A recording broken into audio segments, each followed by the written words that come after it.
के बिया माथवा पटिका कोइले लाल के बिया पगली दीवानी महाकाल के बिया गेरुआ दुपट्टा देह पर डाल के बिया। एक लड़की है, वो लड़का से पूछा थिया कि इतना खुश तू काहे बड़ो? लड़किया कहतिया कि के कर बड़ाई तू बखानता रहो, भोले बाबा के सिर नवाता रहो। तो ये अपने भाई कहता कि गेरुआ दुपट्टा देह पर डाल के बिया, गेरुआ दुपट्टा देह पर डाल के बिया। अच्छा खाना बना।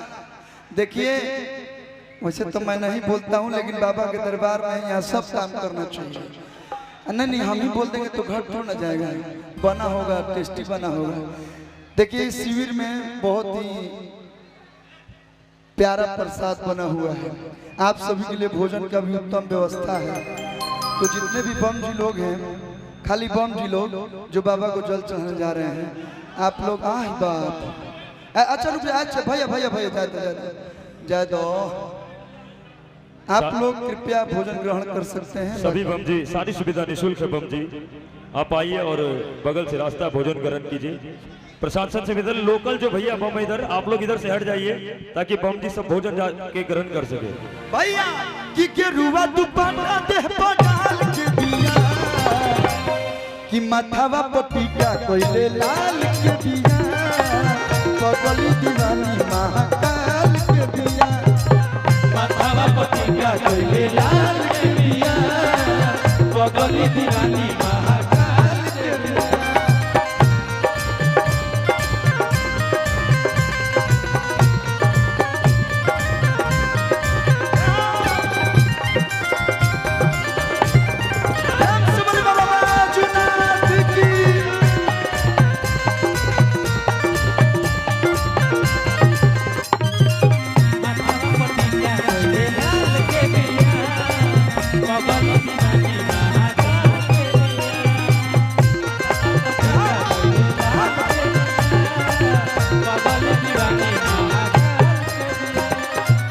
हमार जो पगली बिया